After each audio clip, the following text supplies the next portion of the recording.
네, 안녕하십니까. 저는 서강대학교 법학전문대학원의 이상주입니다. 오늘 이런 소중한 자리에 초청을 받아서 아주 영광이라고 생각을 하고 있습니다. 그리고 사실은 제가 여기 설 자리가 맞는지 조금 주저했었습니다. 왜냐하면 제가 기후변화에 대해서 계속 공부한 게 아니고 사실은 이제 기업과 인권이라고 이제 기업에 대한 인권 침해 이쪽 쪽으로 계속 이제 공부를 하고 글도 쓰고 이렇게 했는데 최근에 와서 이제 그것이 약간 기후와 이제 기업이라고 하는 부분이 중첩이 되고 또 기후와 인권이 또 중첩이 되고 하면서 제가 발언할 부분이 조금 생겼어요. 그래서 그 틈새에서 이야기하는 것이고 제가 기후 변화에 대해서 특별히 전문성이 있다고 이렇게 말씀드리기는 좀 어렵지 않나 그런 생각을 했습니다.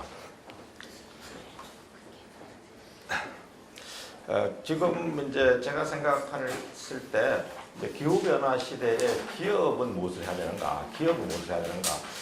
이게 이제 오늘 토론회의 큰 질문이라고 생각이 듭니다. 그러니까 지금 이제 현황을 보면은 기업들은 이제 알아서 하고 있다, 시장이 하고 있다, 이게 하나의 주장이고, 그런 기업들은 이런 이야기를 합니다. 기업은 우리가 할 수 있는 것은 다 하고 있고 또 더 필요하면은 국가가 우리에게 명령을 해라. 그러면 우리가 하겠다. 그러니까 우리 뭘 해야 될지는 모르고 어떻게 해야 될지 모르겠고 너무 앞서 나가게 되면 우리가 손해를 볼 수 있고 경쟁에서 이제 손해가 되기 때문에 국가가 시키는 것을 하겠다. 이렇게 되어 있습니다. 이제 그런데 사실 이제 국가가 시키는 것만 하겠다 하는 말 자체가 현실적으로 맥락적으로 보면은 아무것도 안 하겠다. 이제 이렇게 이제 되기 때문에 그게 이제 약간 괴리가 있는 것 같습니다. 왜 그런 문제가 생기는가? 그러니까 국가는 사실 정부인데 정부가 사실은 왜냐? 정부는 스스로도 못하고 있고 공기업도 안 다스리는데 어떻게 사기업을 다스린다고 주장을 하거나 능력이 있다고 볼 수 있냐? 거기에 이제 약간의 의심이 있습니다. 그 다음에 이제 정부는 과연 기업을 규제할 수 있는 능력이 있냐? 그러니까 정부는 기업을 규제할 수 있는 방법론이나 철학이나 이런 것이 있나? 여기도 이제 의심을 해봤습니다. 그래서 이제 정부는 사실은 기업에 의해서 영향 통제를 받고 있는 캡처된 이제 그런 입장이고, 그 다음에 이제 지금 기업이라고 하는 것이 다국적 형태로 되어 있어가지고 어떤 한 국가가 일방적으로 통제하기가 굉장히 어려운 이제 분산형으로 되어 있기 때문에 기업이 스스로 국가가 규제하고 싶어도 이제 못하는 문제가 있고, 또 국가는 어떻게 규제해야 될지를 모를 수가 있습니다. 이거를 국가가 규제하면 되지 이렇게 하지만 그럼 뭘 어떻게 하라는 말이냐 이렇게 질문했을 때 국가가 거기에 대해서 답할 능력이 없다는 거죠. 그래서 이제 오늘 우리가 토론할 것은 정부가 규제할 의지가 있는지 없는지, 그것도 이제 만약 있다고 했을 때는 어떻게 규제해야 되는지, 기업은 뭘 해야 되는지 실질적으로 그 부분을 이야기를 하려고 합니다. 그럼 기업 이제 요거는 그냥 뭐 들어가는 말로 이렇게 썼는데 우리가 왜 기업에 대해서 관심을 가져야 되는가? 이 부분에서 종래에는 이제 기후 변화를 규제할 때 정부를 통제해서, 그래서 기후 변화 자체가 국제적인 문제이기 때문에 국가 간의 협의를 해서 문제를 풀어야 된다고 생각을 했고, 그 다음에 이제 국가 중에서도 선진국이 문제다. 그래서 선진국을 쪼아야 된다. 이런 이제 생각들이 어느 정도 있고, 후진국은 오히려 기후변화의 피해자이기 때문에 그 사람 돈을 줘서 문제를 해결해야 된다. 이제 이렇게 되어 있는데, 사실은 히드라고 하는 이분이 이제 뭐 교수는 아닌 것 같아요. 연구원인데 아주 공부를 많이 하시는 연구원인 것 같아요. 이분이 이제 산업혁명 이후로 해가지고 2010년까지 탄소의 배출량을 이렇게 쭉 보니까 대개 90개 정도의 지칭 가능한 기업들이 63%를 배출하고 있다. 이렇게 이제 통계적으로 이렇게 계산하는 거죠. 계산해서 기업들이 이것을 하고 있다라고 하는 것이고, 단순히 하는 것이 아니고 기업들이 이미 이제 1950년대에 해가지고 이것이 향후의 기후변화를 포함한 여러 가지 문제를 일으킨다라고 하는 것을 인식하기 시작했고, 그러면서 그것이 사회적 문제가 되지 않도록 조직적으로 노력을 했다는 거죠. 의도적으로. 그렇게 하고 특히 이제 지구촌이 전체적으로 이제 기후 협상을 하면서 실질적인 움직임이 기후 협정을 만드는 움직임이 시작됐을 때는 기업들이 스스로 자기들이 조직을 해가지고 뭐 글로벌 클라이밋 콜리션 이런 걸 만들어가지고 뭐 이름 보면 이제 기후 대책하는 것 같지만은 실질적으로 이제 IPCC의 자료를 흠집내는 역할을 한다든지 비준을 하지 않게 방해한다든지 로비 홍보 활동을 한다든지 기후변화를 부인하는 이론을 확산한다든지 이런 일들을 조직적 체계적으로 한다는 거죠. 그래서 탄소 기업들도 그렇게 한다는 거죠. 그래서 이제 그리고 이미 있는 연료의 3분의 1만 태워도 이미 이제 올라간다라는 거죠. 근데 거기에 추가해서 지금 이제 계속 개발을 하고 있고 바다가 높으니까 그 밑에 있는 석유를 개발하기 위해서 영역을 넓히고 있는 거죠. 그래서 이미 우리가 기업들이 보유하고 있는 그것만 3분의 1만 태워도 2도를 넘어가는 이제 수준입니다. 그래서 이제 이 히드라는 사람이 주장하는 것은 사실은 우리가 너무 생산자 중심, 선진국 중심을 할 것이 아니고 소비자 중심을 할 것이 아니고 실제로 기후 변화의 이득을 누리고 있는 사람, 실제로 탄소를 생산하는 사람, 그런 사람들을 규제할 필요가 있다. 거기에는 이제 소위 이제 그 선진국뿐만 아니라 후진국에서 쿠웨이트라든지 리비아라든지 나이지리아라든지 이런 나라들이 전부 이제 석유를 생산하는 나라들이죠. 거기에 붙어 있는 다국적 기업들이 있고, 그래서 이것을 국가 중심으로 접근해서 만드는 것은 아니고, 특히 이제 기업들에 대해서 적극적으로 규제하지 않으면은 안 된다라고 하는 거죠. 그래서 이제 이게 이제 그냥 뭐 문제의식 들어가는 말이고, 그러면 이제 기업들에게 우리가 무엇을 어떻게 요구해야 되냐, 이 부분은 이제 제가 말씀을 드리겠습니다. 뭐 결론은 너무나 단순하고 명백해서 뭐 설명할 것도 없을 것 같은데, 첫 번째는 기업은 기후 실사를 해야 된다. 이게 이제 뭐 결론부터 말씀드리면 그렇습니다. 기후 실사가 뭐냐라고 한다면은, 실사라고 하는 말이 있기 때문에 너무 조사한다 이런 느낌인데 그게 아니고 실천한다는 느낌입니다. 기후 실천, 기후 실천은 명칭이 이제 기후 실사다 이렇게 볼 수가 있고, 내용은 기업이 자신의 주도하에 자신의 비용으로 자신과 자신의 공급망에서 배출되는 온실가스 배출 총량을 측정한 후 사회가 요구하는 속도로 감축하는 계획을 수립하여 실천하고 이 전체 과정과 결과를 공개한다. 한마디로 말하면은 기업이라면은 기업이 자기 자신이, 내가 기업인데 내가 탄소를 얼마나 많이 배출하고 있는지를 내가 조사를 하고 내가 감축 계획을 세우고 내가 그것을 실천을 하고 얼마나 실천했는지를 정리를 하고 조사를 해서 공표를 해라라고 하는 거죠. 이게 이제 기업에게 일정한 책임 내지 일정한 역할을 맡기는 겁니다. 일정한 역할을 맡기는, 이것이 이제 실사를 하는 것이고, 그래서 이거는 이제 정부가 하는 것이 아니고 기업이 주도적으로 자기 돈으로 자기 비용으로 하라는 것입니다. 그러면은 이렇게 하라고 했을 때 기업이 과연 하겠느냐? 이렇게 한다면 결국은 이제 그것을 하게 하는 체제, 그것을 하게 하는 근본적인 에너지가 어디서 나와야 되느냐? 이 문제가 이제 있는 것이고, 그 문제는 뭐 기후실사 체제라는 단어로 정리할 수 있습니다. 그리고 이제 그런 기후 지배구조, 기업의 기후실사를 하게 하는 조밀한 지배구조를 만들어서 기업이 그것을 하지 않으면 안 되게 하는 복잡한 장치를 만드는 거죠. 이게 이제 전체적으로 하는 제 요약입니다. 그래서 제가 드리고 싶은 말씀은, 그러면 우리가 기후실사라고 하는 것은 뿌리 내지는 규범적인 근거는 뭐냐? 당신 뭐 때문에 그렇게 주장하냐? 이게 이제 그것이고, 제 주장은 첫 번째는 이제 기후실사라고 하는 것이 글로벌에서 이미 제가 볼 때 뭐 거의 뭐 아주 확실한 정도로 글로벌에서 제시하고 있는 대안이다. 이게 이제 하나의 논거고, 또 하나의 논거를 제라고 한다면 뭐 외국이 한다고 꼭 다 할 것은 아니고, 제가 생각할 때 기후실사 말고 더 나은 대안 없다라고. 그렇기 때문에 이것을 글로벌의 표준이고, 우리가 생각해봐도, 내가 생각해봐도 그거 말고 다른 방법이 없다. 이제 이것이 이제 제가 드리고 싶은 말씀이고, 그것을 하게 하기 위한 장치, 그것이 기후체제라고 하는 겁니다. 그래서 뭐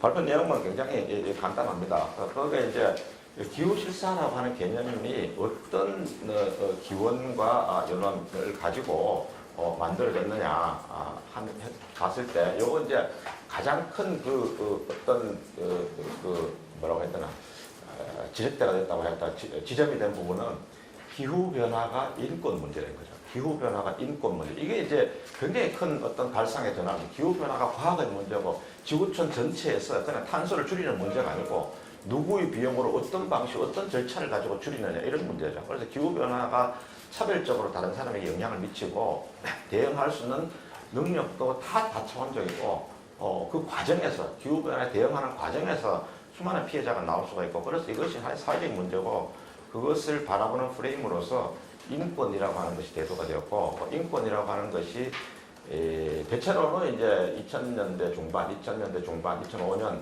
이 정도 해서 이제 기후 변화가 인권 문제라고 하는 것이 인식이 되고 그것이 국가의 기후 책임을 정당화하는 근거로 이렇게 사용이 됩니다. 그래서 그것이 이제 조금씩 발전해 나가고 그것이 이에서 제가 말씀드리고 싶은 부분이고 오늘 이야기하는 것 주로 3부분이 될 텐데 기업하고 인권이 관계가 있다라고 하는 것이 공식적으로 가장 확실하게 정립된 것이 2011년입니다. 그때 이제 유엔 기업과 인권이라고 하는 문서, 이행원칙이라는 문서가 그때 나왔고, 그래서 기업이 인권에 대해서 책임을 져야 된다라고 하는 것이 확립이 됐고, 그때부터 지금까지 십몇 년 계속해서 그 프레임이 계속 강화되고 있는 과정입니다. 그런데 이 과정에서 기업이 인권에 대해서 책임이 있다고 한다면은 기후에 대해서는 책임이 없어도 되냐? 이게 이제 이렇게 주장이 되는 거예요. 그렇기 때문에 이제 그것이 이제 기업의 인권에 대해서 확실하게 책임을 지게 되고 기업의 인권에 대해서 어떤 종류의 어떤 방식으로 책임을 져야 되는지가 확실하게 정립이 되어 있는데 그러면 탄소를 배출하는 것이 인권 침해라고 했을 때 그러면 기업은 탄소 배출은 인권 문제가 아니기 때문에 내버려도 되냐? 그게 아니고 탄소 배출 자체가 인권 침해이기 때문에 기업 인권 이행 원칙에 정립된 그 원칙이 똑같이 탄소 문제에 그대로 적용이 돼야 된다고 하는 거예요. 그래서 글로벌에서 기업이 인권에 대해서 어떤 책임을 져야 되냐 이렇게 묻는다면은 그 한마디로 이야기하면 기업의 인권 존중 책임입니다. 기업의 인권 존중 책임. 그건 무슨 말이냐면은 기업은 인권을 침해하면 안 된다는 거예요. 인권을 침해하면 안 된다는 거예요. 부정적, 소극적으로. 거기서 좀 여러 가지 특징적인 것들이 있는데 그 중에 굉장히 중요한 것 중에 하나는 기업은 자기의 공급망에서도 인권을 침해하면 안 된다는 거예요. 예를 들어서 내가 아동노동에 섞여 있는 벽돌을 사가지고 집을 지으면 안 돼요. 아동노동에 섞여 있는 옷을 입으면 안 돼. 강제노동에 섞여 있는 옷을 입으면 안 돼. 강제노동에 섞여 있는 생선을 먹으면 안 돼. 그걸 팔면 안 돼. 그러니까 이게 이제 기업의 인권 책임이라고 하는 것이 공급망 전체를 통해서 자기가 인권 침해하고 연동되지 않도록 해야 된다고 하는 것이 그 원칙이고 그것을 하는 절차가 기업의 인권 실사입니다. 그러니까 인권 실사라고 하는 것은 우리 기업이 또는 내 공급망에 내 자회사가 그 어디에서도 우리 기업이 다른 사람의 인권에 부정적 영향을 미치는지를 찾아내가지고 대책을 세워가지고 성과를 공개하는 게 이게 실사거든요. 그럼 탄소에서도 마찬가지죠. 탄소에서도 내가 배출하는 탄소가 온실가스를 일으키고 온실가스가 다른 사람의 인권을 침해한다면은 나는 내가 배출한 탄소를 줄여야 될 의무가 있는 거죠.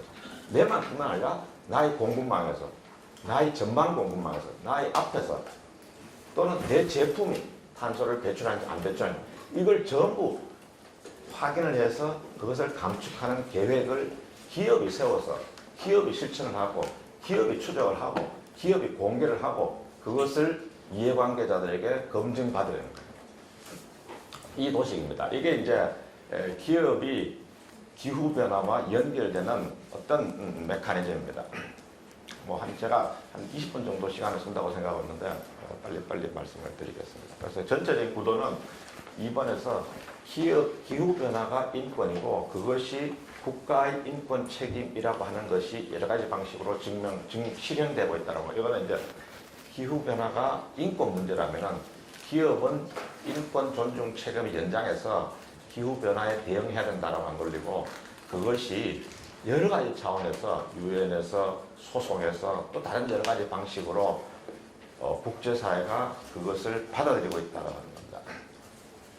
그래서 이거는 국제사회가 2000년대 중반 이후로 해가지고 기후변화를 인권 문제로 바라보기 시작했다라고 하는 것이고 가장 많이 인용되는 것이 이누이트 청원이고 또 말레 선언이라고 해서 남아시아에 있는 여러 나라들이 인권 문제, 기후변화는 인권 문제다라고 하는 것을 제기를 이렇게 해서 또 이 제기를 계기로 해서 유엔에서 본격적으로 인권 문제로서의 기후변화라고 하는 이 주제를 이제 받아들이게 되고 예전에 이제 환경 문제가 이제 인권 문제다 이것을 만들기 위해서 엄청 노력을 하고 있었는데 이제 기후 변화가 이제 그것이다라고 하는 거예요. 그 이후로 유엔에서 굉장히 많은 이제 연구서, 보고서, 결의 막 쏟아냅니다. 막 쏟아내고 그 전부 내용은 기후 변화 인권 문제이기 때문에 기업들이 인권적인 방식으로 또는 관점으로 기후 변화에 접근해야 된다라고 하는 그런 겁니다.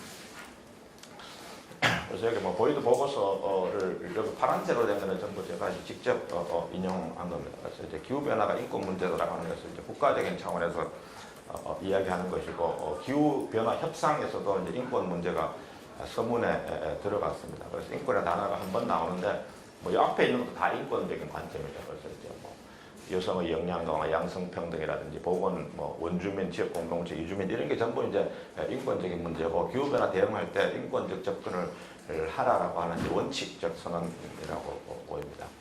그러니까 이런 판결에서도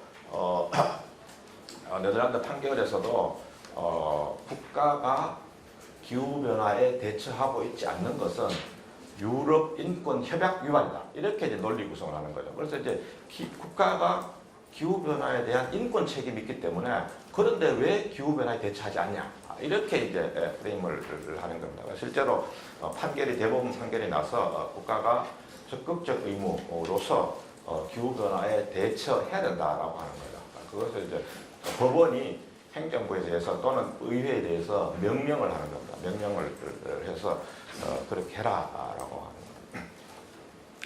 그래서 이제 기후 변화를 인권적으로 접근하게 되면 이제 국가의 기후 행동 의무가 규범적으로 정립이 되고 어떻게 해야 되는지도 거기에 방법이 나오게 되는 거죠. 예를 들어 뭐 절차적인 중요한 참여를 중요시한다든지 정보를 중요시한다든지 이런 것들이 전부 이제 인권 원칙에서 도출된 행동 수칙 그거에 따라서 국가가 행동해야 된다라고 하는 겁니다.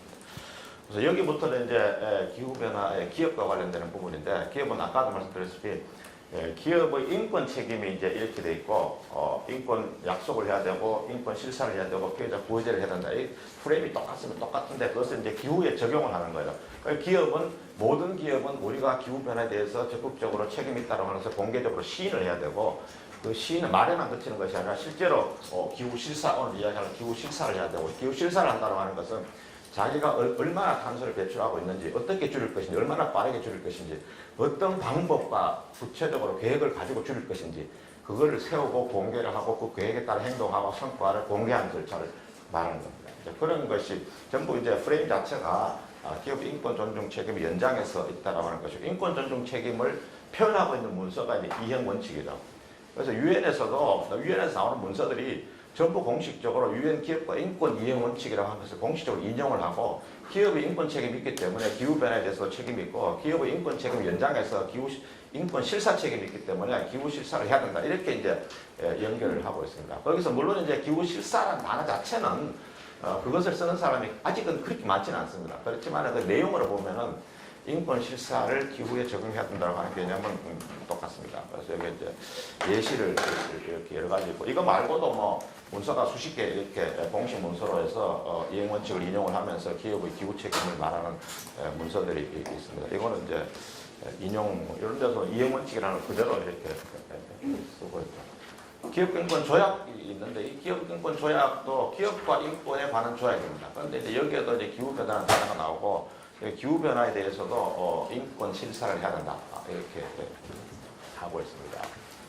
그다음에 이제 소송에서도 마찬가지 논리가 되죠. 국가 같은 경우에도 국가가 유럽 인권 협약을 위반했기 때문에 국가가 기후 대책을 세워야 된다 이렇게 이제 주장하는 것과 마찬가지로 기업은 인권 존중 책임이 있기 때문에 기업이 왜 기후 대책을 세우지 않느냐 이렇게 이제 프레임을 하는 소송들이 있습니다. 그래서 이제 필리핀에서 일어나는 진정 사건이에요. 진정 사건이고 탄소 레이저에 대해서 말하자면 이 사람들이 인권을 침해하고 있다는 것을 확인하는 그런 진정입니다. 거기에서도 공식 문서가 2022년에 나왔고 거기에서도 이제 기업은 인권 존중 책임이 있다.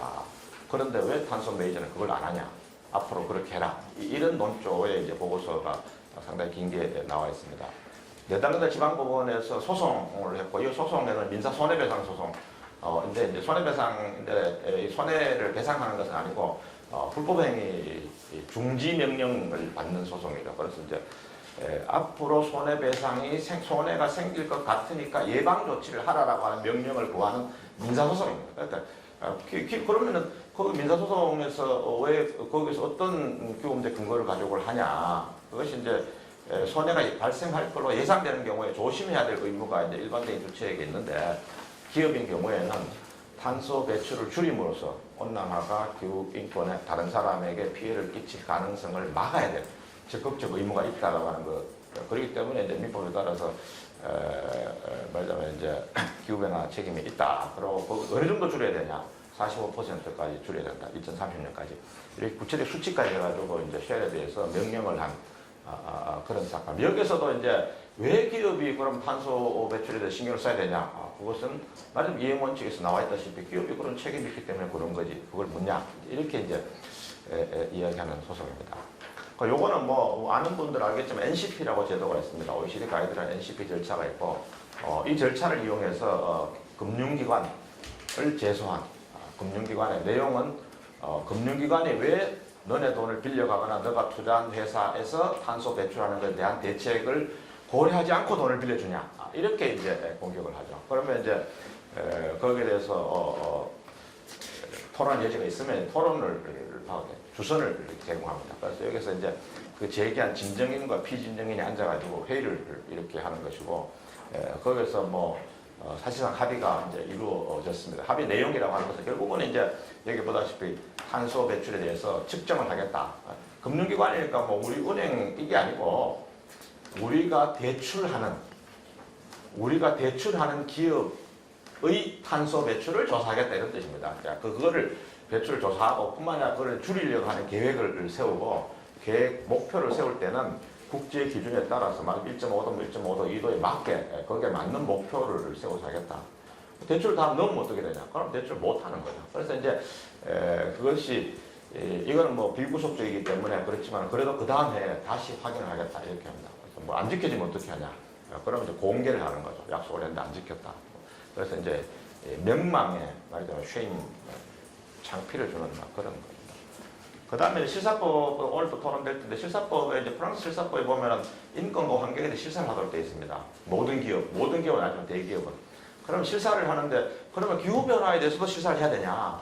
탄소 배출량은 다 배출을 다 적어가지고 해야 되냐? 이게 이제 논란이 될 수가 있죠. 기후변화의 탄소량을 줄이는 것이 인권 의무에 포함되냐, 또는 환경 의무에 포함되냐, 이렇게 이제 논란이 될 수가 있죠. 그래서 거기에 NGO가 소송을 해가지고, 토탈이라고 프랑스에 가면 굉장히 큰 정유회사가 있습니다. 그 정유회사를 상대로 소송을 이렇게 해가지고 너네는 벌써 실사법 통과된 지가 2년이 지났는데 그 사이에 왜 탄소 배출을 어떻게 할 것인지 얼마나 배출했는지를 왜 공개하지 않았냐라고 법원에 소송을 하는 거죠. 그 소송이 이제 진행 중입니다. 독일의 공공망 실사법도 인권 환경 실사를 하고 있는데 여기에서 이제는 아직 그런 소송은 없습니다. 그래서 여기서 이제 기후변화가 실사에 포함될지 안 포함될지 논란의 여지가 있고, 노르웨이에서도 유사하게 논란이 있고, 노르웨이에서는 이제 환경실사와 기후실사는 입법 과정에서 다루지 않기로 합의를 해서 넘어갔기 때문에 노르웨이 투명성법에서는 기후실사는 없다고 봐야 됩니다. 근데 이렇게 하다 보니까 이제 EU 전체적으로 보면 어떤 데를 하고 어떤 데는 안 하고 이렇게 되니까 이제 단일 시장에 문제가 생기죠. 그러다 보니까 EU 전체 차원에서 실사를 의무화하는 통일적인 실사 의무화 법제를 만들자 이렇게 해서 이제 원래 거의 이제 최종안이 나오다시피 이렇게 했죠. 나왔고 거기에 따르면은 기업들은 기후 변화에 대한 실사를 하도록 그렇게 의무화를 합니다. 그러면 이제 각 국가별로 있는 실사법의 차별이 이제 해소가 되고 모든 기업들이 탄소 배출량을 적어내야 되고 목표를 적어내야 되고 계획을 채택해야 되고 이렇게 이제 하는 거죠.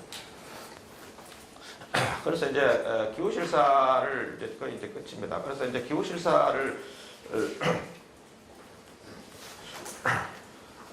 이렇게 이제 보다시피 이제 입법에서도 그렇고 법원에서도 그렇고 그다음에 기본적으로 유엔 공식 문서에서도 그렇고 IPCC에서도 그렇고 이제 기후실사가 이제 구상을 이렇게 하고 있는데 제가 생각했을 때 그거 말고 다시는 다른 대안을 말하고 있는 집단은 거의 없다고 생각이 듭니다. 있다고 한다면 이제 기업들이 제시하는 대안. 예를 들자면 뭐 투명성만 잘하면 된다. 뭐 시장에서 알아서 한다. 뭐 이제 그런 제안 말고 국가가 규제를 해야 된다는 관점에서 기업에 어떻게 규제할 까 했을 때 기후실사 말고 대안은 사실상 없다 이런 생각이 들고 그럼 기후실사가 뭐냐라고 했을 때 최소한 온실가스 배출량을 측정해야 될 의무. 이렇게 배출량은 반드시 필연적으로 공급망에서의 배출량을 포함해야 된다. 이거 빼고 나면 사실은 껍데기밖에 없습니다. 그러니까 목표를 설정해야 되죠. 언제까지 탄소 배출 제로를 하겠다. 그 다음에 그것을 어떤 방법으로 하겠다. 단기적으로 10년 뒤에 어떻게 되고 20년 어떻게 30년 뒤에 그래서 결과적으로 언제까지는 제로 배출을 하겠다라는 그 목표를 만들어야 되고 그다음 그 결과를 성과를 추적하고 공개를 해야 됩니다. 그러니까 이게 이제 제가 생각할 때 뭐 다른 대안이 없는 방법이 아니냐 이제 그런 생각이 들고 사실 이보다 더 중요한 것은 이미 이제 실사라고 하는 방향은 상당히 이제 떠올랐다고 생각이 들어요. 완전히 주류적으로 압도하진 않았지만 그래도 진정성 있게 보는 사람은 실사를 거부하는 것은 불가능하다 이런 생각이 들고 근데 이제 거기에서 그러면은 실사를 하면 좋지만 안 하면 어떻게 할 것이냐 또 실사를 한다고 했을 때 목표가 적정한지 어떻게 하냐 2023년까지 자료를 하는 것이 맞는지 2050년까지 자료를 하는 것이 맞는지 그런 것을 어떻게 아냐 이게 이제 상당히 어려운 문제고 그래서 이제 결국 기후실사 체제를 통해서 문제를 해결할 수밖에 없다라고 하는 거죠. 이거는 어떤 기후실사를 한다고 하는 것은 어떤 개념이냐면은 실사를 하도록 압박을 하는 거죠. 그래서 거기에서 제일 중요한 것은 실사의무화 법제입니다. 그러니까 실사의무화는 이것이 형식으로만 있기 때문에 실질적으로 얼마를 배출을 감축할지라고 하는 것이 빠져 있어요. 그렇지만은 실사를 하게 하는 거예요. 어쨌든 실사를 잘했든 못했든 하게 하는 것이 실사의무화법입니다. 그래서 실사의무화법에 되면 된다고 하는 의미는 뭐냐면은 기업이 최소한 탄소 배출을 측정해야 된다는 의무, 그걸 공개해야 된다는 의무, 계획을 세워야 된다는 의무, 세워서 공개해야 된다는 의무, 측정해야 된다는 의무, 측정해서 공개해야 된다는 의무까지를 하게 하는 거예요. 그것이 몇 %인지 말을 안 해요. 그렇지만 그걸 하게 하는 의무고 허위로 공시했을 때 제재하는 권한. 그래서 이제 국가가 공시를 갖게 한다고 하는 것은 지금 이야기했던 그런 형식적인 측면에 대해서 기업에게 요구하는 겁니다. 그 다음에 이제 그것을 실질적으로 기업의 사정에 맞게, 산업에 맞게, 국가에 맞게 적정한 목표를 세워서 만들어 나가는 것은 사실은 다른 메커니즘에 의해서 하게 되어 있습니다. 그런 것이 이제 여러 가지 법원이라든지 비사법적 절차, 금융기관, 기업, 시민사회. 예를 들어 시민사회가 어떤 기업이 목표를 세웠는데 그 목표가 적정하지 않다라고 생각했을 때 그것이 적정하지 않다는 걸 가지고 국가에다가 고발을 하거나 법원에 고발을 하거나 언론에 떠들어대거나 이렇게 하는 거죠. 그래서 그런 이제 금융기관도 기업도 마찬가지죠. 기업들도 서로 이제 한 기업이 예를 들어 한 기업이 충실하게 기후시설을 한다고 하면은 그 공급망 전체가 다 깨끗해지겠죠. 왜냐하면 내가 공급망 전체를 다 관리를 해야 되기 때문에 그 기업 내 공급망이 아니더라도 내 직접 나의 사업자가 아니더라도 나의 물건을 공급하는 그 기업에서 탄소 배출까지 다 계산해서 공개를 해야 되기 때문에 어떤 기업이 진정성 있게 시설을 하게 되면 그 공급망 전체가 싹 다 깨끗해지는 거죠. 그래서 이게 이제 기업에게 사실상 규제자의 역할을 맡기는 겁니다. 규제자의 역할을 맡기는 겁니다. 그래서 이게 이제 실사법이 쉬우면서도 굉장히 이해하기 어렵고 여기서 제가 꼭 강조하고 싶은 것 중에 오늘도 많이 오셨기 때문에 하나 강조하고 싶은 것 중에 하나는 이 밑에 시민사회예요. 이 실사 시대의 시민사회는 뭘 해야 되느냐. 시민사회는 실질적으로 특정한 기업에 대해서 그 기업이 적정하게 실사를 하고 있는지를 평가할 수 있는 정도의 전문성이 있어요. 실사법이 아무리 만들어져도 이해관계자들이 나몰라라 하면은 기업들이 다 빠져나갑니다. 그걸 감시할 수 있는 사람은 누구냐? 그건 시민사회, 그리고 투자자들, 그리고 다른 기업들. 예를 들어서 나이키가 탄소가 섞여 있지 않는 전기만 가지고 만든 반도체만 사겠다 이렇게 선언을 했어요. 그러니까 삼성에서 한국 전기를 못 쓰는 거예요. 자기 공장 안에다가 수소를 이용해서 발전기를 만들어가지고 전기를 만들어가지고 그 전기를 만든 반도체를 만들어서 납품을 해야 돼요. 그렇기 때문에 한 기업이 진정성 있게 하게 되면은 그 밑에 다 바뀝니다. 삼성이 예를 들어서 기후실사를 하면서 우리는 석탄으로 만든 전기를 사용하지 않겠어. 이렇게 선언을 하게 되면은 우리나라 공급망에서 석탄 사용하는 사업자가 싸워집니다. 이게 이제 파급력이 되면 그거를 감시를 누가 하냐? 기업이 하는 거죠. NGO는 뭘 하냐? 기업의 감시를 제대로 하고 있는지를 감시하는 거죠. 그래서 삼성이 어떤 기업에서 석탄을 배출하는 기업에서 물건을 공급받게 되면 NGO가 고발을 해야 됩니다. 그 고발 작업을 누가 해야 되냐? NGO가 할 수밖에 없어요. 그걸 누가 하겠어요? 국가가 하겠어요? 누가 하겠어요? 물론 국가는 NGO가 고발하면 그 후속 작업을 해야겠죠. 그렇지만 이제 법원도 해야겠죠. 그렇게 다 하지만은 시민사회라고 하는 것이 굉장히 결정적인 역할을 하게 된다라고 하는 겁니다. 그 다음에 우리나라 이제 법령에 대해서 약간 비평을 해보면 우리나라 법에 탄소중립기본법이라고 있습니다. 이게 이제 원래 발효가 됐고 거기에 녹색경영이라는 단어가 있고 녹색경영은 기업이 경영활동에서 자원과 에너지를 절약하고 효율적으로 이용하며 온실가스 배출, 환경오염 발생을 최소화하면서 사회적 윤리적 책임을 다하는 경영. 이거 이제 그 중에 2호에 보면은 녹색경영은 온실가스 배출량, 온실가스 감축 실적, 온실가스 감축 계획을 공개하기로 했습니다. 이게 이제 실사거든요. 그러니까 이게 이제 기업이 이걸 하게 돼 있어요. 우리 법에도 하게 돼 있어요. 근데 이제 문제는 뭐냐면은 사회적 윤리적 책임질 이거 그냥 네가 알아서 하라는 거예요. 아무런 필요도 없는 거예요. 아무런 필요도 없는 거고 실사라고 하는 것은 몰라서 안 하는 것이 아니고 다 실사해야 한다고 알고 있어요. 알아서 해야 한다고 알고 있어요. 근데 이제 그거를 하게 하는 에너지, 압박하는 체제가 있냐 없냐 이것이 이제 문제고 실사법은 그 체계를 완성시키는 것은 아니지만은 그것을 완성시키는데 꼭 필요한 요소죠. 그게 있어야지 시민사회도 움직이고 모두 움직이고 금융기관도 움직이고 기업도 움직이고 하는 것이지 실사법 자체가 없는데 그게 잘 움직이기 어렵습니다. 그래서 우리나라 탄소중립기본법에 사실상 실사에 관한 규정이 유사한 게 있지만은 이것은 실사라고 볼 수가 없고 그냥 알아서 해라 이게 이제 불가합니다. 그 다음에 온실가스 배출에 대해서 실사에서 인권실사와 기후실사의 핵심적인 것 중에 하나는 기업을 감시자로 만드는 거예요. 그건 뭐냐면은 기업이 자기 공급망에서 발생하는 인권 침해에 대해서 전부 책임을 지려는 거거든요. 기업이 공급망에서 발생하는 탄소 배출, 온실가스 배출에 대해 책임을 지려는 거예요. 그런데 우리나라 법은 온실가스 배출이라고 하는 것은 직접 배출과 간접 배출이 이렇게 있는데 국제사에서 말하는 간접 배출은 여기서 말하는 간접 배출이 아니에요. 여기서 말하는 간접 배출은 전기, 에너지 이게 말하는 스코프 2에 말하는 것이고 스코프 1, 스코프 2 이건 전부 이제 자기가 직접 배출이고 간접 배출은 공급망에서 발생하는 온실가스. 그러니까 공급망에서 발생하는 온실가스를 포함해서 관리를 해야 되는 것이지 따로 하게 되면은 예를 들어서 내가 하는데 온실가스 엄청 많이 나는 사업 부분을 자회사 하나 차려가지고 거기서 생산하고 나는 깨끗해 뭐 아무 문제 없잖아. 그게 아니고 내가 관리하는 공급망과 내 자회사뿐만 아니라 직접 통제하는 회사뿐만 아니라 내가 물건을 납품받는 그 회사에서 배출하는 것까지 다 측정을 해서 감축 계획을 세워야 됩니다. 그게 되는데 우리나라 법은 탄소중립기본법은 그게 없죠. 공급망에 대해서는 손 놔버리고 있습니다. 그러면 아무리 뭐 목표 관리를 해도 문제가 해결되지 않을 것이다. 이제 명백합니다. 결론은 뭐 아까 말씀드린 그대로입니다. 기업은 실수를 해야 되고 실수를 하기 위해서 체제가 굉장히 중요하다. 제가 시간을 너무 많이 잡아먹은 점을 죄송합니다. 감사합니다. 장수 교수님께서 말씀하셨듯이 1989년 이후에 온실가스 배출의 70%는 100개의 기업에 의한 것이라고 합니다. 하지만 기업이 기후위기에 기여한 것에 비해서 기후위기 저감이든 공정한 전환이든 기후위기 대응에는 소극적입니다.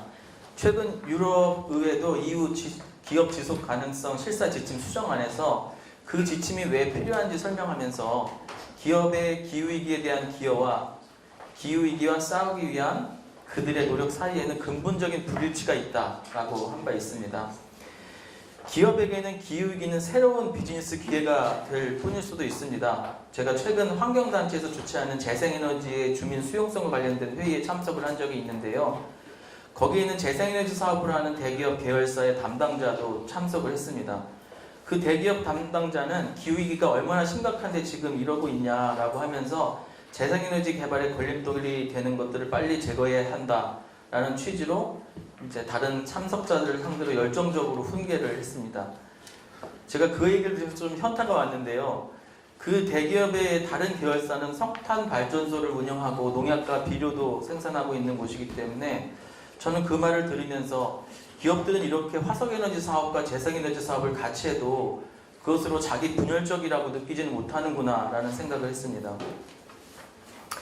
이렇게 기후위기에 미치는 부정적인 영향이 큼에도 불구하고 기업이 기후위기에 대응에 실패하는 이유가 뭘까요? 기업의 기후 책임을 담보할 규범이 없기 때문입니다. 규범이 모든 것을 다 해결해 주는 것은 아니지만 인권 영역에서 우리가 경험한 바와 같이 규범 없이 기업의 자발성에 맡겨서는 기업의 비즈니스 프랙티스의 유의미한 변화를 이끌어낼 수가 없습니다. 그렇기 때문에 기업의 인권 존중 책임의 핵심 수단이 인권 실사인 것처럼 기업의 기후 책임 핵심 수단인 기후 실사와 관련된 규범이 어떻게 형성되어 왔고 어떠한 방향을 향해 진화해 가고 있는지 하는 것을 살펴보는 것은 의미가 크다고 할 수 있습니다. 하지만 더 중요한 것은 한국에서 그러한 진화 방향에 가지는 함의는 무엇이고 한국 기업의 기후 책임을 담보하기 위해서 무엇을 해야 하는지 궁리하는 것이라고 생각합니다. 이 부분은 발제 말미에서 말씀을 드리겠습니다. 기업의 기후 실사 규범은 지난 10년 동안 크게 3가지 단계로 진화를 해왔다고 할 수 있습니다. 첫 번째는 기존의 인권실사 또는 환경실사 규범이 해석을 통해서 기후실사를 포함하는 것으로 그 외연이 확정된 것입니다. 기존의 인권실사 또는 환경실사 규범이라고 하는 것 중에는 다국적 기업에 관한 OECD 가이드라인도 있고요. UN 기업가 인권 이행 원칙이라는 연성 규범도 있지만 프랑스 실사 의무법인 경성 규범도 있습니다. 이것이 첫 번째 진화 단계고요. 두 번째 단계는 이러한 해석의 영향을 받아 기후 실사를 명시한 연성 규범이 생겼다는 겁니다. 2023년 6월에 개정되고 그 이름도 바꾼 다국적 기업의 책임 있는 행동을 위한 OECD 가이드라인이 그것입니다. 세 번째 단계로 생각할 수 있는 것은 아직 실행된 것은 없지만 기후 실사를 명시한 경성 규범이 형성되고 있다는 것입니다. 기업의 기후 실사 규범의 진화, 이런 세 가지 단계에 대해서 조금 더 자세히 설명드리기 전에 먼저 말씀드리고 싶은 것은 이러한 진화를 추동해 온 것은 다름 아닌 기업을 상대로 한 기후 소송이라는 것입니다. 기업의 기후 책임에 관한 규범이 형성되기도 전에 인권이나 환경 규범, 심지어는 불법 행위와 관련된 규범을 근거로 기업을 상대로 책임을 묻는 소송이 또는 진정이 제기되었고 사법적, 비사법적 기관에서 기업의 기후 책임을 인정하는 판결과 결정이 본격적으로 나오면서 기업의 기후 실사 규범이 만들어지기 시작한 것입니다. 기업들도 과거에 비해 기후 실사 규범에 호의적으로 된 것은 기후위기의 심각성에 대해서 스스로 자각했다기보다는 어떻게 보면 울며 겨자 먹기의 성격이 강한 것입니다. 기업들은 인권 환경 규범을 근거로 기후 책임을 지는 불명확성에 계속 직면하기보다는 책임의 범위가 분명한 기후 실사 규범을 갖고 대응하는 것이 더 유리하다고 판단한 것입니다. 기후위기가 인권과 환경에 부정적인 영향을 미친다는 것은 너무나 자명한 사실이죠. 그러나 최근에 와서 기후 레짐과 인권 레짐이 서로에 대해 주목하게 되었기 때문에 처음에는 기업의 인권 환경 실사 규범은 기후에 관한 규정을 담지 못했습니다. 하지만 지금 UN 기업가 인권 이행 원칙이나 OECD 가이드라인의 인권 환경 실사 규범은 기후 실사를 포함하는 것으로 해석이 되고 있습니다. 제가 지금 진화 1단계를 말씀드리고 있습니다. 예를 들면 UN 기업가 인권 워킹그룹은 이행 원칙의 기업의 인권 존중 책임에는 기후위기로 인한 부정적인 영향에 대응할 책임이 포함되어 있다고 하면서 이러한 책임을 이행하기 위해서는 기후 실사에 해당하는 구체적인 조치를 취해야 한다고 했습니다. OECD는 2011년 가이드라인을 개정한 이후에 인권 환경 실사를 구체화하는 여러 개의 가이던스를 내놓았는데 그 최근 만들어진 가이던스를 보면 기후 실사를 인권이나 환경 실사의 일환으로 보기 시작했다는 것을 알 수 있습니다. 앞에서도 말씀드렸지만 이러한 해석의 변화는 일련의 기후 소송이 영향을 미쳤다고 할 수 있습니다. 대표적인 소송이 쉘에 대한 기후 소송입니다. 우리나라도 비준한 조약법에 관한 비엔나 협약이 있는데요. 여기에는 조약을 해석할 때에는 관련 국제규범을 함께 봐야 한다라는 그런 조항이 있습니다. 네덜란드 법원은 이미 우르헨다 사건에서 이 조약법에 관한 비엔나 협약을 근거로 UN 기업가 인권 이행 원칙은 기후규범과 함께 해석을 해야 한다라고 봤습니다. 이 UN 기업가 인권 이행 원칙이 말하는 기업이 존중할 책임이 있는 인권 규범에는 인권 조약, 유럽 인권 협약이죠. 인권 조약이 당연히 포함되는데 이러한 인권 조약의 관련 규범은 기후에 관한 규범이기 때문에 결국 이 이행 원칙은 기후 규범과 함께 해석을 해야 한다고 본 것입니다. 그리고 이러한 법리는 쉘 사건에도 영향을 미쳐서 네덜란드 법원은 아까 이상수 교수님 말씀하신 것처럼 쉘이 기후 실사를 제대로 이행했는지 살핀 후에 기후 위기에 대응에 기여할 책임이 있다고 했습니다.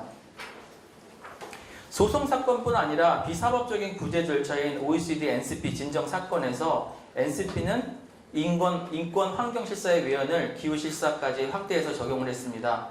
대표적인 사건이 네덜란드 NCP가 판단한 ING 은행 사건입니다. 또 대규모 채굴 기업들을 상대로 한 진정 사건에서 아까도 나왔는데요. 필리핀 국가인권기구 역시 기후위기로 인한 부정적인 인권 영향에 관한 실사 의무가 있다는 결정을 한 바 있습니다. 기후 실사 규범 진화의 두 번째 단계는 연성 규범의 형성입니다. 그 전에도 기후실사와 관련된 연성규범이 없는 것은 아니었지만 기후실사를 가장 포괄적으로 규정한 연성규범은 올해 6월에 개정된 OECD 가이드라인입니다. 기후실사를 해석을 통해 도출하는 것이 아니라 기후실사를 명시적으로 규정하는 규범이 가지는 의의는 기후위기가 인권이나 환경에 대해 얼마나 부정적인 영향을 미치는지 논의할 필요도 없이 기후에 대한 부정적인 영향 그 자체를 확인하고 관리할 것을 요구하고 있기 때문입니다. 기후위기로 인간이나 비인간 생물만이 위험한 것이 아니라 지구 그 자체가 위험하기 때문에 이러한 방향으로 가는 것은 맞다고 생각합니다. 개정 OECD 가이드라인 중에 기후실사와 관련해서 저는 크게 4가지를 말씀을 드리고 싶은데요. 첫째는 온실가스 배출 저감 목표를 세우고 이행하고 모니터링하고 보고하도록 하면서 스콥 1의 직접적인 배출뿐 아니라 가치 사슬에서의 간접적인 배출인 스콥 2, 스콥 3도 포함시킨 것입니다. 둘째는 그린워싱을 막기 위해 온실가스 배출을 상쇄하는 방법을 사용하는 것보다 배출을 줄이는 것을 더 우선시한 것입니다. 탄소 배출권은 최후의 수단으로 사용하고 보고를 할 때도 온실가스 배출 저감 활동가는 별도로 보고를 하도록 했습니다. 셋째는 공정한 전환과 관련해서 녹색 산업으로의 전환 과정에서 부정적인 영향을 확인하고 평가하고 예방하고 저감하는 등의 실사를 하도록 했고 노동자들에게 재교육 내지 향상 교육을 하도록 했습니다. 네 번째는 국가의 의무 불이행과 무관하게 기업은 부정적인 기후 영향에 대응할 그런 책임이 있다는 것을 확인했습니다. 기후 실사와 관련해서 기업은 국가가 법률이나 정책을 만들어주지 않아서 자신이 기후 관련 책임을 다하지 못했다는 핑계를 댈 수 없도록 한 것입니다. 기후실사규범 진화의 마지막 단계는 경성규범의 형성입니다. 아직 기업의 기후실사 의무를 명시적으로 규정한 경성규범은 아직 시행된 것이 없습니다. 하지만 국가적인 차원과 지역적인 차원 그리고 국제적인 차원에서 그러한 경성규범이 만들어지고 있습니다. 먼저 국제적인 차원에서 만들어지고 있는 기업의 의무적인 인권실사에 관한 조약안을 살펴보면요. 조약의 수범자는 기본적으로 국제법상 채약국이기 때문에 이 조약안은 채약국에게 의무를 지우는 방식으로 규정이 되어 있습니다. 근데 이 조약안은 가장 강한 법률적인 의무를 의미하는 조동사인 쉐를 사용해서 채약국으로 하여금 자신의 관할 안에 있는 기업으로 하여금 인권 실사를 하도록 했습니다. 그런데 이 인권 실사에는 명시적으로 기후변화 대응과 관련된 정책을 세우고 영향 평가를 하고 정기적으로 보고하는 등 기후 실사가 포함되어야 한다고 하고 있습니다. 지금은 이제 국제적인 차원의 경성규범 형성에 대해 말씀을 드렸는데요. 국가적인 차원의 기후실사법을 만들려고 하는 시도는 네덜란드에서 진행 중입니다. 네덜란드는 이미 기업으로 하여금 아동노동과 관련해서 의무적인 인권실사를 하도록 하는 법이 있습니다. 그런데 이 실사 의무는 아동노동 외에 다른 부정적인 인권 영향이나 기후위기에는 적용될 여지가 높지 않았습니다. 이런 상황에서 기후위기 소송의 영향으로 2021년 3월에 적용 범위가 확대된 의무적인 인권 실사 법안이 네덜란드 의회에 발의가 되었고 2022년 말에는 6개의 정당이 수정안을 하원에 제출하기도 했습니다. 이 수정안에 따르면요. 기업은 가치사들 전체에서 인권 환경뿐 아니라 기후로 인한 부정적인 영향에 대한 실사 의무가 있습니다. 이 법안은 구제수단과 관련해서도 강력한 규정을 두고 있는데요. 그 중에 하나가 기업이 부정적인 영향에 기여하거나 또 야기한 경우 피해자와 시민단체는 소송을 통해서 기업의 민사적인 책임을 물을 수 있도록 한 것입니다. 기후실사에 관한 경성규범 중에서 가장 주목을 많이 받고 있는 것이 지역적인 차원인 유럽연합에서 제정하려고 하는 기업 지속가능성 실사 지침입니다. 이 지침이라고 부르기 때문에 마치 연성규범으로 들리지만 법적인 구속력이 있는 경성규범입니다. 유럽연합 회원국은 이 지침이 만들어지면 이 지침을 최소 기준 삼아서 국내법을 제정해야 하고요. 유럽사법재판소는 그 지침을 재판규범으로 삼을 수도 있습니다. 유럽연합집행위원회가 2021년에 발의를 했는데요. 여기에 대해서 작년 말에 유럽연합 이사회가 수정 의견을 제시했고 또 최근인 올해 6월에는 유럽연합 의회가 또 수정안을 내놓았습니다. 유럽연합의 경우에는 입법 권한이 의회와 이사회가 분점하고 있기 때문에 지금 집행위원회, 이사회, 의회의 법안이 다 다른 상황에서 이 지침안은 이 세 기관이 협의하는 트릴로그 절차로 들어간 상황입니다. 유럽연합은 이 법안을 2024년까지 채택한 뒤에 2025년에 시행할 계획을 가지고 있습니다. 이 지침안 중에서 가장 내용이 포괄적이고 OECD 개정 가이드라인과 유사한 내용을 담고 있는 것이 유럽연합 의회의 수정안입니다. 의회 안에 따르면 기업은 이해관계자와 협의를 한 후에 전환 계획을 마련하고 그것을 이행해야 합니다. 유럽연합에는 이미 법적 구속력이 있는 기업의 지속가능성 보고 지침이 있는데요. 이것도 마찬가지로 법적 구속력이 있는 문서죠. 전환 계획은 그 지침이 규정한 보고 의무와 일치해야 되고 파리 협정과 유럽연합 기후법이 정한 기후위기 대응 목표와 일치해야 합니다. 전환 계획에는 온실가스 배출 스콥 1과 스콥 2를 고려하면서 기한을 둔 기후 목표가 포함되어야 합니다. 또 전환 계획에는 경영자와 이사회의 명확한 의무를 포함시키도록 했습니다. 아쉬운 부분은 OECD 개정 가이드라인과는 달리 스콥 3에서의 전환 계획과 절대적인 감축 목표를 기업의 재량에 맡기고 있다는 점입니다. 또 지침안은 회원국으로 하여금 이행을 담보할 수 있는 이행 감독 기구를 설치해서 그 기구로 하여금 기업에게 정보를 요청할 수 있는 권한, 또 직권으로 또 신청을 받아서 조사할 수 있는 그런 권한을 부여하도록 했습니다. 이 기구가 기업의 실사 의무 불이행을 제재하도록 하되 그 구체적인 수단은 회원국에게 일임을 했습니다. 그 위에 이행 확보를 위한 수단으로 지침안은 회원국으로 하여금 기업이 적절한 실사를 이행하지 않아 손해가 발생을 한 경우에 민사적인 책임을 지도록 했습니다. 발제를 마치면서 기후실사 규범의 동향 내지 진화가 우리에게 주는 함의를 살펴보려고 합니다. 첫 번째로 생각해 본 것은 국가인권위원회의 인권경영 권고 업데이트입니다. 국가인권위원회는 공기업을 포함해 공공기관에 대한 권고를 통해 인권 존중 책임, 특히 인권 실사 의무를 부여하고 있습니다. 이와 같은 권고는 법적인 구속력이 없지만 경영평가와 연계돼서 사실상 구속력을 가지게 되었습니다. 공기업 중에는 기후위기와 관련해서 부정적인 영향에 연루될 가능성이 큰 기업들이 많이 있죠. 한전의 발전자회사나 한국가스공사와 같은 에너지 부분의 공기업, 또 수출입은행이나 국민연금공단과 같은 금융기관이 그 예라고 할 수 있습니다. 이러한 공기업과 공공기관이 기후실사를 하도록 하기 위해서는 인권위가 UN 기업가 인권 이행 원칙이나 OECD 가이드라인의 인권실사에 관한 확대 해석을 받아들여서 기존의 인권 경영 권고를 업데이트할 필요가 있습니다. 두 번째로 생각해 본 것은 개정 OECD 가이드라인을 가지고 더 적극적으로 기업의 기후실사 책임을 묻는 진정을 NCP에 제기하는 것입니다. 현재는 기후위기로 인한 부정적인 영향뿐 아니라 전환 과정에서 발생하는 부정적인 영향에 관해서 기업을 상대로 진정을 제기할 곳이 없습니다. 이러한 상황에서 OECD 가이드라인 개정으로 기후실사가 명시되었기 때문에 NCP 진정으로 기업의 기후 책임을 묻기 더 좋은 상황이 되었다고 할 수 있습니다. 하지만 여전히 한계가 있습니다. 개정 OECD 가이드라인은 그동안 시민사회에서 줄기차게 요구해온 NCP 개혁과 관련된 내용을 거의 담지 못하고 있기 때문입니다.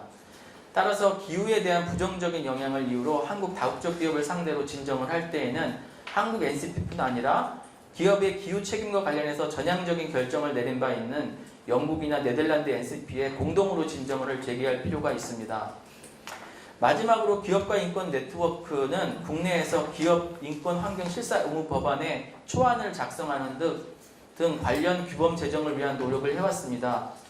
이 법안의 초안은 기후위기로 인한 부정적인 영향을 인권 환경 위험으로 보고 인권 환경과 관련된 실사 의무를 기업에게 부과하고 있습니다.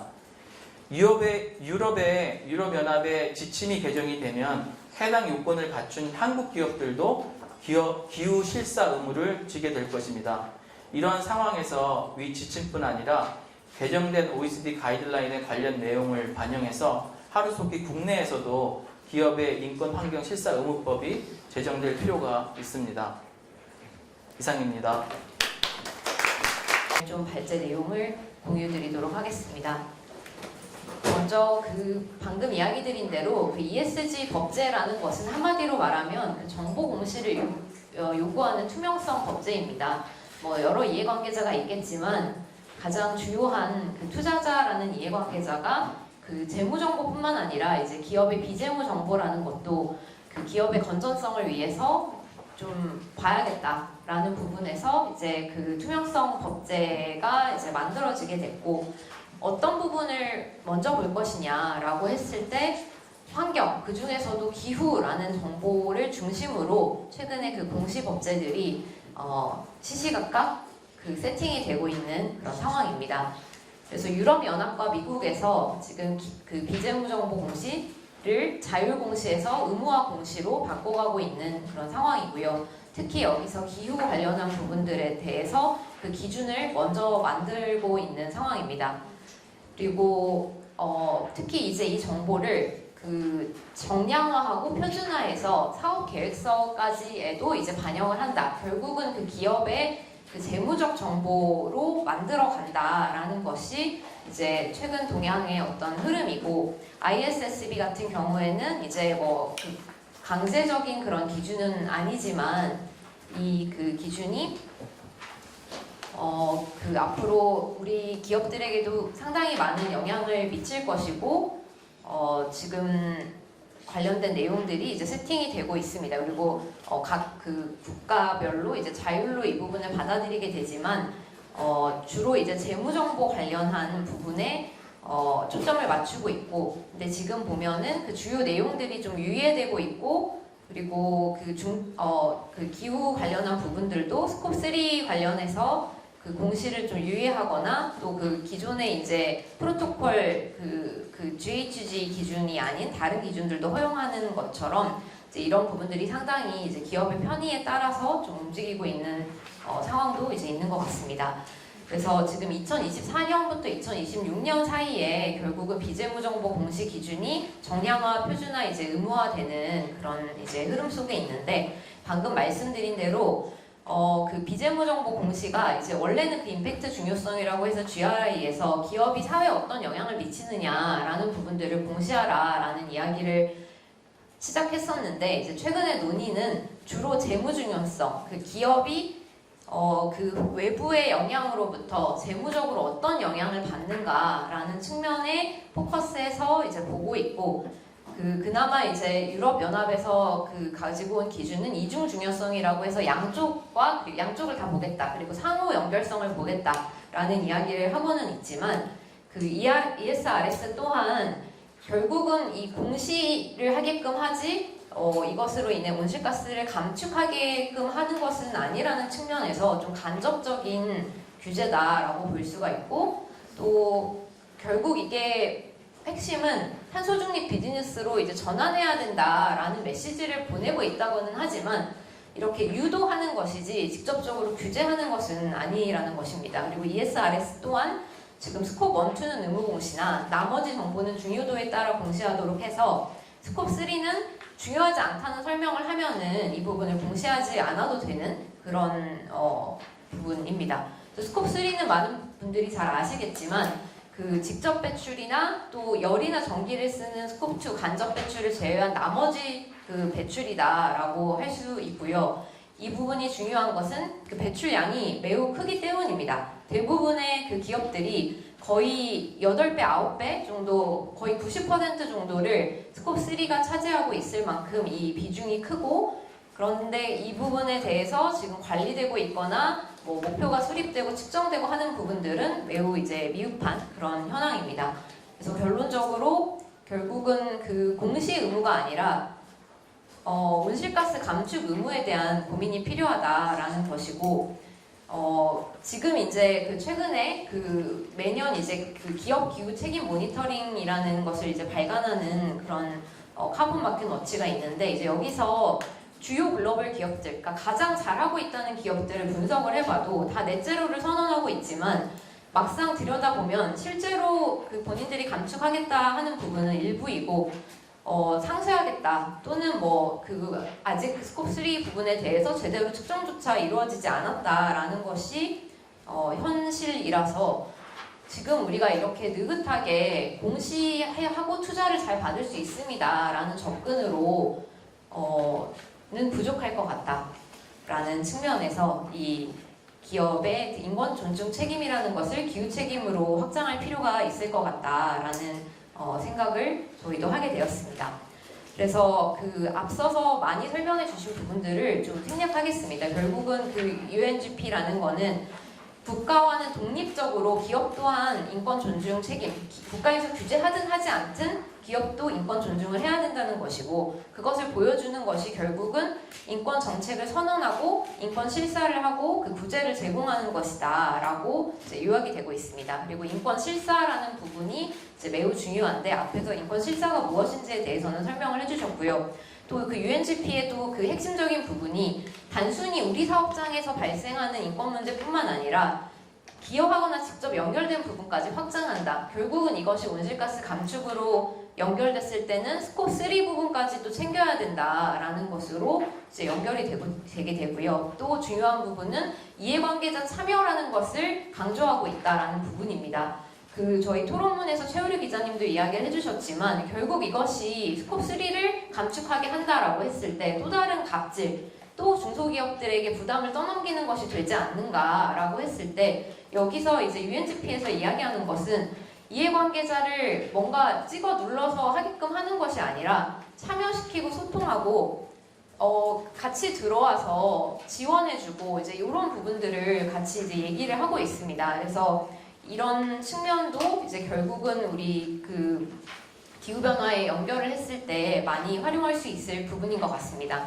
그래서 결국은 요약하면 기후변화도 인권 문제라는 것이고 이제 이것은 뭐 더 이야기할 필요가 없을 만큼 이제 최근 UN 총회에서도 단순히 인권이라는 것이 뭐 생명권이라던가 뭐 건강권이라던가 기존의 인권이 아니라 환경권, 건강하며 지속가능한 환경에 대한 인권이라는 것, 이것 자체가 그냥 인권이다라고 이제 이야기를 하고 있는 상황이고요. 그리고 누가 이 기후변화를 일으키냐라고 했을 때 기업이 굉장히 많은 영향을 끼치고 있다. 그리고 결국은 그것이 인권 침해로 이어진다라는 것이고 단순히 기후변화를 야기하는 부분, 대응하지 않는 부분뿐만 아니라 기후변화에 대응하는 과정에서도 인권 침해가 일어날 수 있다라는 부분까지도 이제 이야기가 되고 있는 것 같습니다.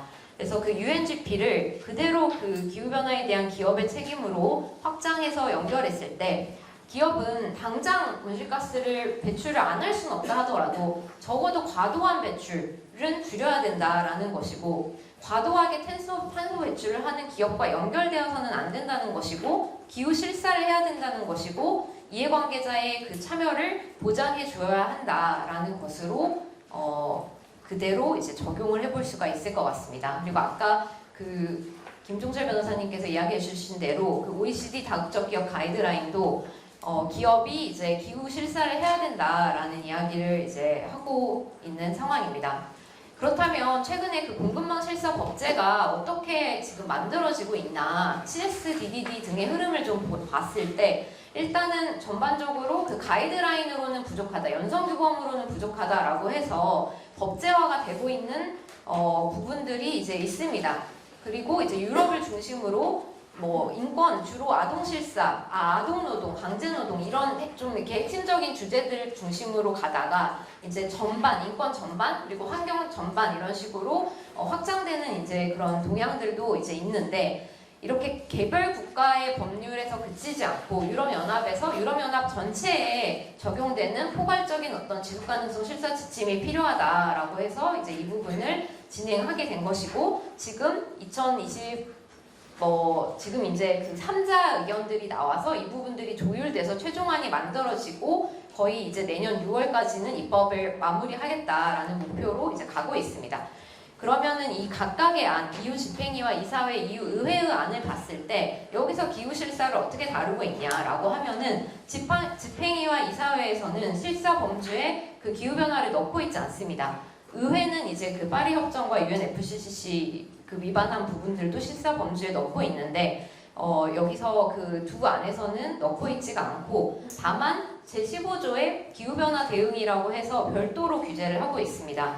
그래서 그 어떤 일정 규모 이상의 기업들은 기후변화 대응과 관련한 계획을 수립하고 그 전략 수립을 이사회 복수와 연동하도록 이렇게 하고 있는데 그렇다면 이 15조가 기후실사를 말하는가라고 했을 때 그렇다라고 하시는 분이 있을지 모르겠지만 그렇지 않다라고 이제 저도 생각하고 이제 그 유럽연합의 싱크탱크들에서 이제 보고서를 내고 있습니다. 그래서 지금 여기서 이야기하는 기후변화가 회사 운영에 미치는 위험 또는 영향을 식별해야 된다라는 것은 결국은 기업의 리스크 관점에서 그 기업의 위험성만 보겠다라는 것이고 이거는 이제 그 결국 기업이 인권이나 환경에 미치는 영향과는 이제 무관한 내용들을 계획하게끔 하고 있는 거고 또 목표나 감축 목표나 이제 감축 이행을 하도록 하고 있지만 그 목표를 어느 정도까지 할 것이냐라는 것에 대해서는 침묵하고 있다는 거 목표가 적절한지에 대해서 이야기하고 있지 않다라는 부분에서 제15조에서 지금 말하고 있는 걸로는 부족하고 구체적으로 그 들어가야 된다. 이 실사 범주에 기후변화가 들어가야 된다라고 이제 생각을 합니다. 그래서 유럽에서도 이 부분이 굉장히 이 가장 심각한 부정적 인권 영향을 우선적으로 다뤄야 된다는 이 유엔 기업가 인권 이행 원칙에 따라서도 기후변화라는 거는 들어가야 된다. 직접적으로. 그리고 이것을 기후소송이 뒷받침해주고 있다. 그리고 기업들이 여러 가지 리스크를 관리하는데 기후 관련 정책을 같이 통합적으로 하기 위해서도 이것이 필요하다. 그리고 또 그 지금 기업 지속 가능성 보고 지침에서 기후 변화를 위주로 그 보고 지침이 이제 나오고 있잖아요. 이 부분이랑 같이 통일적으로 가기 위해서도 기후 실사가 명시되어야 된다라는 이야기들이 이제 되고 있습니다.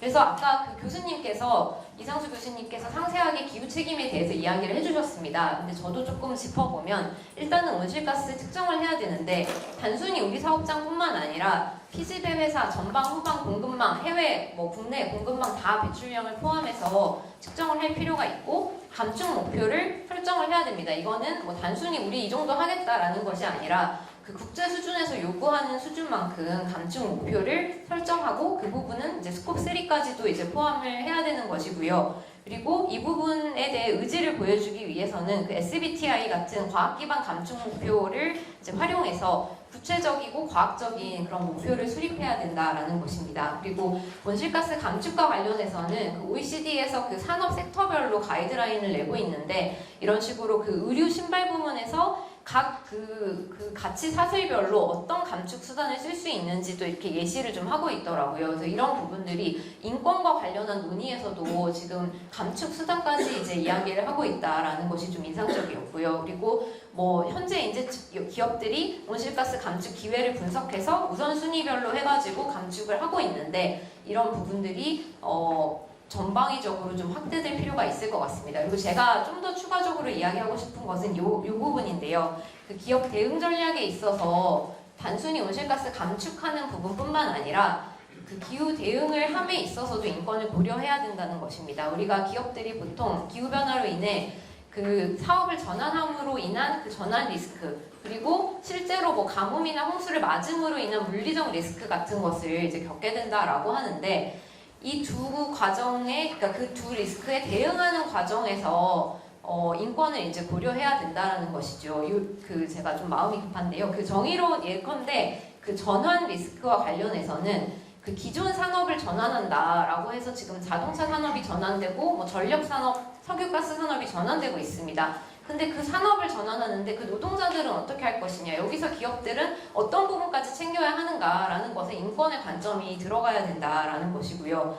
단순히 그 전환하는 산업뿐만 아니라 신생 산업도 인권을 같이 챙겨야 됩니다. 그래서 이 부분까지도 이제 얘기가 되고 있던데 예컨대 테슬라 같은 경우에 기후 행동은 잘하고 있을지 모르지만 여기서 그 인권 부분에 있어서는 굉장히 점수가 낮습니다. 그래서 신생 산업에 있어서의 그 인권 그리고 공급망 투명성 부분들도 같이 보는 것이 정의로운 전환이다라는 이야기가 되고 있습니다. 그리고 아까 그 전환 리스크뿐만 아니라 물리적 리스크에 대한 적응 활동 관련해서도 좀 이야기를 드리고 싶습니다. 우리가 그 작년에 이제 흰난로로 인해 포스코가 처음으로 이제 셧다운을 하는 사태가 있었는데 이것에 대해 방지하기 위해서 차수벽을 굉장히 높게 설치했습니다. 근데 그렇게 하면서 본인들은 차수벽으로 보호가 될지 모르지만 그 지역사회의 배수망이나 이런 부분들은 고려하지 않아서 이제 포항시와 갈등을 겪은 이런 일들이 있었습니다. 즉, 이 기업들이 물리적 리스크에 적응하는 대책을 세우는 과정에서도 본인들만 괜찮고 다른 지역사회에는 차별적 결과가 발생한다면 이런 부분은 공정한 회복력을 챙기지 않은 것이라고 볼 수가 있고, 이런 부분까지도 우리가 그 정의로운 그 인권이라는 관점에서 같이 이제 고려를 해야 된다라는 것이고, 이것은 이제 인권을 이야기할 때 그러면 어떤 이해관계들부터 고려할 것인가라고 했을 때 우리가 재무적 관점으로 본다면 가장 심각하고 가장 발생 가능성이 높은 부분만 포커스를 하겠지만, 그렇게 그 발생 가능성이 낮다 하더라도 인권의 심각성이 높다면 그 양쪽을 다 챙겨야 된다. 사람을 중심으로 생각을 해야 된다라는 이야기들이 이제 되고 있고요. 네. 예, 여기서도 마찬가지로 또 1차 공급망만 우리가 생각할 수 있으나 N차 공급망까지 전방위적으로 봐야 된다라는 이야기들이 되고 있습니다. 그리고 이해관계자 참여가 중요하다는 부분, 즉 중소기업들이랑 같이 감축을 해나갈 때 이것이 일방적으로 너희 해라가 아니라 같이 양방향 의사소통을 하고 사전 예방성, 지속성 및 계속성이 챙겨져야 된다라는 부분, 그리고 그 실사의 전 과정에 이해관계자가 참여해서 같이 계획을 세우고 같이 중대성 평가를 하고 실사를 하고 보고 및 공개에 들어가야 된다라는 이야기들이 이제 되고 있습니다. 그래서 구체적으로 협력업체가 어떤 식으로 인게이지먼트를 할 때 같이 온실가스 감축을 우리가 잘할 수 있을 것인가 라는 것에 대한 이야기들도 요즘에 국제사회에서 좀 되고 있는 것 같습니다. 그래서 이런 논의들도 우리가 같이 좀 단순히 감축만 생각할 것이 아니라 인권까지도 같이 봐야 될 것이 아닌가라는 생각을 좀 해봤고요. 그래서 마지막으로 그 프랑스 이야기를 해주셨는데, 프랑스 같은 경우에 뭐 아주 딱 명확하게 기후 관련해서 실사를 어떻게 해라라는 것들이 나오고 있지는 않지만 이미 이제 이것이 작동이 되고 있기 때문에 그 프랑스 시민사회의 중요성을 이야기해 주셨는데요. 시민사회에서는 그 듀티 오브 비질리언스 레이더라고 해서 홈페이지를 만들어가지고 여기서 그 각 기업들이 어떻게 지금 그 실사한 것에 대해서 공개하고 있는지, 잘 하고 있는지 잘 못하고 있는지 이런 부분들을 적극적으로 이제 활용하고 있고요. 2017년에 그린피스가 원전에 잠입해서 기습 시위를 했다면 2022년 그린피스는 그러니까 그 프랑스 전력 회사를 상대로 프랑스 기업 실사 의무화법을 활용해서 공급망 내 이제 인권 및 환경의 부정적 영향을 방지할 의무를 주장을 하고 있습니다. 그리고 실제로 이제 그 소송들도 이제 제기되고 있는데, 첫 번째 건은 이야기를 해주셨고, 최근에 제기된 것은 BNP 파리바라는 이제 금융기관에 석유와 가스 회사의 자금을 댄 것은 이 실사 의무를 위반한 것이다라고 해서 소송이 제기가 됐는데, 결국은 지금 소송이 진행되고 있지만 이번 5월에 그 BNP 파리바에서 우리는 앞으로 신규 가스전 사업에 자금을 지원하지 않겠다고 성명을 발표했습니다. 그래서 이렇게 강력한 힘을 가지고 우리가 더 기업에 요구할 수 있을 것이다 라는 부분에서 이 기업의 그 공급망 실사법의 활용과 확장이 이제 중요할 것 같고, 마지막으로 정리를 하면 결국은 기업이 기후변화라는 것을 비즈니스 성과의 뭐 리스크와 기회로만 바라볼 것이 아니라 이 온실가스 감축 책임이라는 것, 기후 전략에 인권적 관점을 도입해야 된다라는 부분을 같이 봐야 된다라는 것이고, 기후 실사법이 만들어진다면 이런 부분들을 좀 챙겨야 될 것 같다라는 것으로 끝내도록 하겠습니다. 네, 감사합니다.